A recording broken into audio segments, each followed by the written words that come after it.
2 seats at the front just for us. Nice and carefully, just down on this side for me here, please. And just hang on there for me. Do we get to go in the front or? That's where we want to... Keep coming, guys, keep coming down, keep coming. That's why we cued you like that, so we just make sure that you guys just nice and steady as you step down, please, guys. It's going to be a tiny bit slippy. Okay, I'm going to pull the boat in. You can tread on the tube or step over them. Don't tread on the water. You won't float. Sadly, the seat grind service didn't work. This one don't have the neck thing.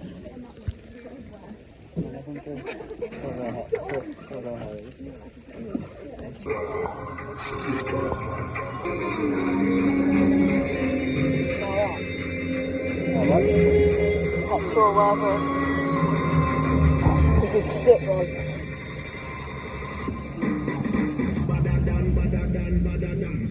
This would be more better if they not actually the ocean.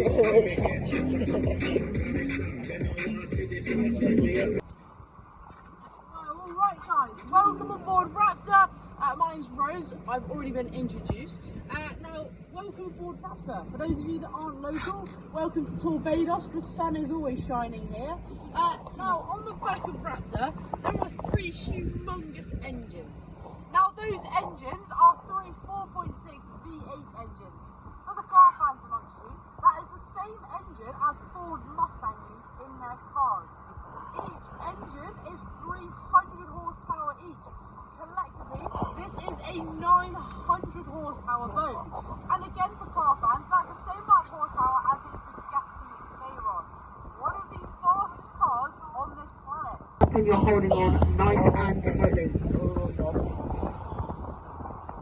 Okay, in 3, 2, 1. Oh my god.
Wow, look at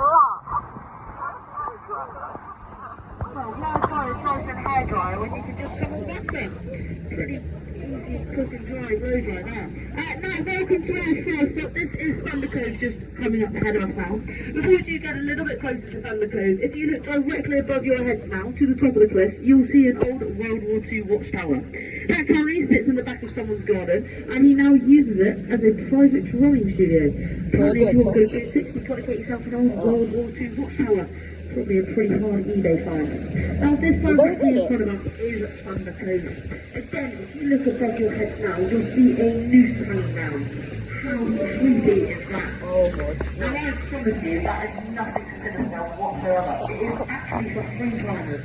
If you look closely, there's a second noose slightly to the right of it. Now, they climb all the way from the left of these rocks, right out to the right, and back across the gap. Those nooses up there simply act as a handle, and it's the only way they can safely swing between the massive gap within the rocks. Definitely an adrenaline junkie sport. The only way down is a freezing cold plunge. Don't think that would be too nice on a cold day like today. Now, these rocks to your left-hand side are a very unique part of the bay. In fact, this was an old gold mine. If you look about 11 o'clock to our boat now, there's a big chunk missing, and that's because they used to blow it up. In fact, they stopped doing it because a few hundred years ago they were spending so much on dynamite, even more so than they were receiving in gold. It wasn't a very viable option, so they stopped doing it. However, there's still a lot of gold, even to this day, that lays within the rocks. It is fairly illegal to go looking for it, but I don't know. If you had a few paddleboards, pickaxe, and a few hours to kill later, I'd probably go and give it a go. make sure you give me 35% commission. I have told you about it. Now, if you also do look to your left-hand side, you'll see an almost triangular big rock coming into view. That is our next stop, Thatcher Rock. Hold on nice and tightly as we head over there now.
Well, certainly don't try and drift like that on the M5. Promise you won't look as cool as that. Now, to your right-hand side, this is Thatcher Rock we've landed at now. If you look to the top right of Thatcher Rock, you'll see two bits of rock sticking out the top, almost like an antenna. That is actually how it got its name. That is supposed to look like a thatcher thatching the roof of a cottage. Don't worry if you can't see it, don't stress his mouth out too much. I don't think anyone ever has or will. Certainly abstract art. A bit like when an artist paints a red dot, calls it an elephant, and then sells it for £1.5 million. Now, if you look over to your left-hand side, up on the cliffs up there, that is an actual thatched roof, if you want the comparison. Slight bit of difference. Now, that house has just been estimated at an insane £15 million. Amazingly, the owners weren't actually happy with this. They're having the entire house redone to hit the 20 mil mark. The thatched roof they've just had done has cost them over £100,000 alone to do. You think with that sort of money, he could probably afford a few sprinklers for that very dry lawn of his. Well, the big shower would have done it good anyway. Now back over to the beauty of Thatcher Rock. There are a lot of black birds to your right hand side now. These are very special to the bay. These guys are cormorants. Now watch out for their Batman pose they do. They like to spread their wings out wide and hold the pose. They do it for one of two reasons. One, it helps with digestion, and two, it dries their wings out. So when they're diving into water for prey like fish, they can have a very sharp dive. Now also amazingly about Thatcher Rock, someone used to live on here. An old monk. Now he used to live in the Abbey on Torquay seafront, known as Tor Abbey, but he absolutely hated the amount of money they used to spend there, so he packed up his bags in anger and moved to Thatcher Rock for the rest of his days. He did make good friends with the fishermen, and they did used to bring him barrels of milk and wine, but other than that, he foraged off the land. Now I'm not sure about you guys, but I very much doubt cormorant tastes like chicken, even on a barbecue or some peri-peri seasoning. Pretty odd lunch. Just spotted a seal in the water as well. About 3 o'clock to us, bobbling in and out of the water. Keep your eyes peeled. If you do see him, give him a big point out. But he's just gone under. Just stay here for a second.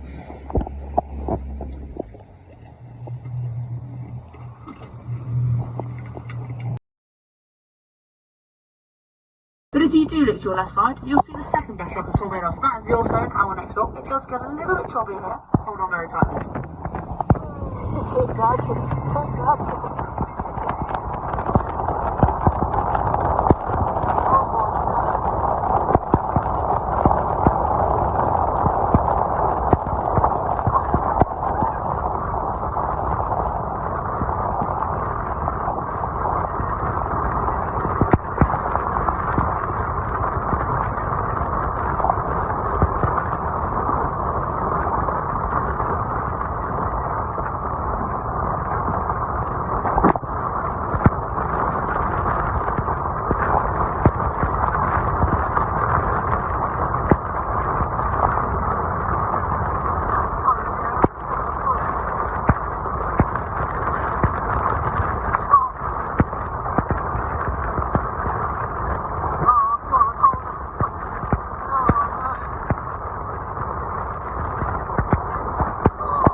missed it, so it's that sounds hard, you know. From the jet ski, like, going right. Well, guys, welcome to the Allstone. This is our next stop up ahead of us now. If you look directly ahead of you, there is a gigantic crack going through the Allstone. Now, this is because it is actually due to a natural fault line in the rock. So the rock is slowly splitting further and further apart. It has done over the course of a couple of hundred years, and it will carry on to do so. But it also means that low tide, you can actually swim and see all the way through that crack there. I personally have not been able to brave that one. Once again, if you guys want to give it a try, let me know how it goes. Now, the Allstone, like Thatcher Rock, is renowned for its beauty and wildlife. However, unlike Thatcher Rock, the Allstone is an incredibly protected piece of the bay. Even so much so, it is highly illegal to go on this rock. In fact, if you were caught on this rock here, it is going to cost you an insane £10,000 in fines. And this is all because it is part of the bay's UNESCO Geopark. There is less than 200 of them worldwide. Most of them belong in Fiji and other really barren places like that. But one of the main ones, and one of the biggest, is actually in Torquay. There's less than 3 of them in the UK, but here on the Allstone there are fossils that predate the dinosaurs. It is absolutely insane. Now, the cormorants I was just telling you about on Thatcher Rock, here on the Allstone, they actually sit in a hierarchy. So the higher up they sit on this rock, the more senior they are. There's also a black-backed gull to the very left of us right now. Now, these guys are not like the grey herring gulls you get on the seafront. They won't just nick your chips, they'll probably sucker punch you in the face, nick your wallet, and then take your chips off you. They are absolute beasts, and if you compared them to one of our seagulls on the seafront, they are massive. It's definitely not a force to be reckoned with, I can tell you that for sure. Now, the visibility is really cool today. You can actually see straight across to our next town over on your right hand side, which is Teignmouth. That's about 3 o'clock to our boat now, and just beyond that is Exmouth. But if you come back over to the Allstone on your left hand side, there is a massive opening to a cave, once again due to the natural fault line in the rock. But this also was used as a smuggler's cave a couple of hundred years ago. Now, when they used to import illegal contraband and goods into the bay, they used to bring them in huge barrels and hide them in caves like this one in the bay during the day when people were around. Now, at night, when there was not that many people around to see, they would paddle their wooden boats out, come into caves like this one here, and collect all their contraband and goods. Me and Paul have searched it high and wide. There are no barrels of brandy left, unfortunately. Although I probably would tell you that. Take what you will from that one. Now, we are going to keep shuttling down the bay to my favourite spot, which is Hope's Cove. Again, getting pretty fast. Hold on nice and tightly.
I think it's starting to become clear that Paul's favourite series is Fast and Furious at the moment.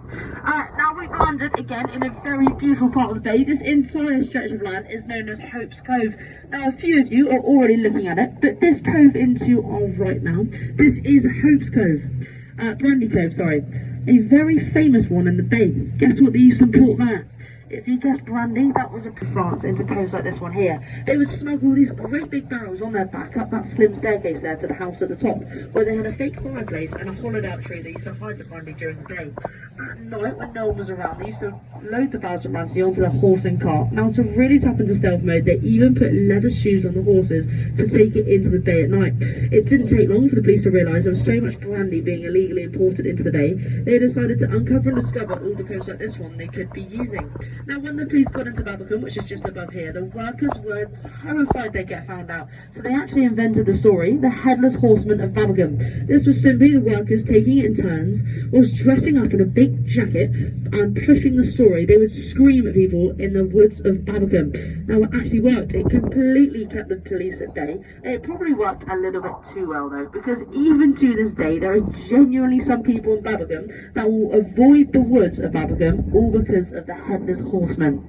Now, enough about fairy tales. We are going to go and do some donuts. These are not the jammy kind. They're pretty salty and fast. Hold on tight. Oh.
The next roundabout you're on, trying to catch that thrill like that. I'll make sure I keep away.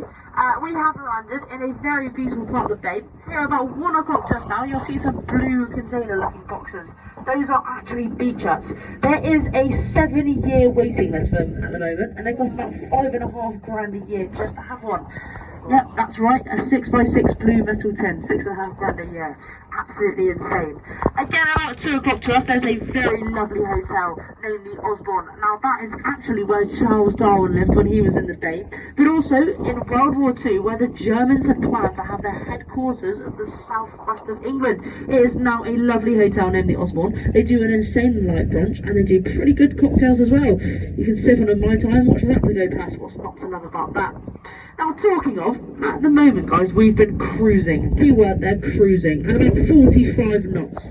Now, that is faster than any other UK rib ride, yes. It's certainly not faster than Raptor. So we're going to push her to her limits today, turning sports mode on, and take her as fast as we possibly can. So it's very important you are sat correctly for this. Feet bent to the floor, your thumbs push the back of those seats with a nice straight back, and you're holding on, well, for dear life. Because in 3, 2, 1. Oh my god.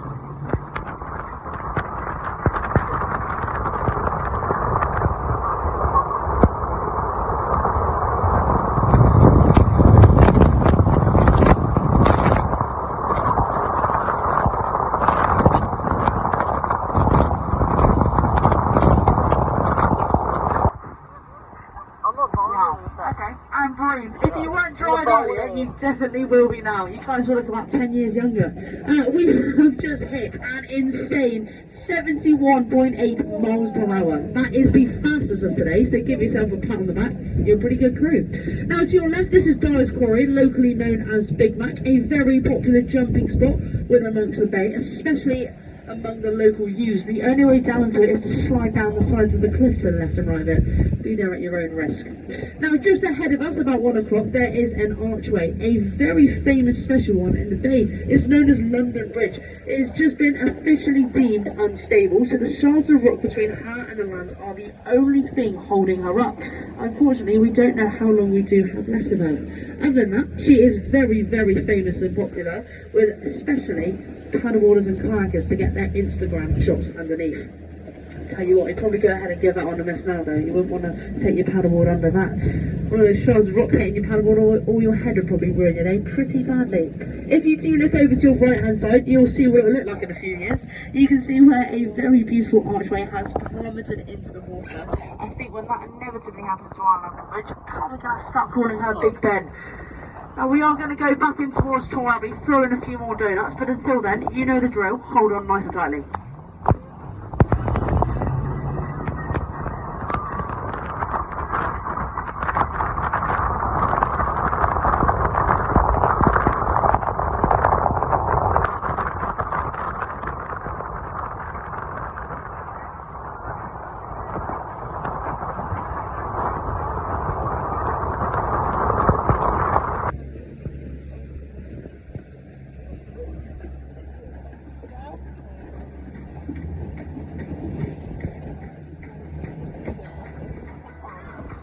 I've got that whole thing with me. Well, this is bacteria, so I think anyway. I'm pretty sure it's either this one or the other one, but still. Alright guys, welcome back into Torquay. Thank you so much for joining us on Raptor today. We have thoroughly enjoyed it, I hope you did too. If you did enjoy Raptor, we would love to welcome you back with 20% off on your next trip out with us. If you gave your email to the girls at the trailer, you'll be emailed with a code for 20% off any trip out with Torquay Water Sports. If you did take any photos or videos today and they end up on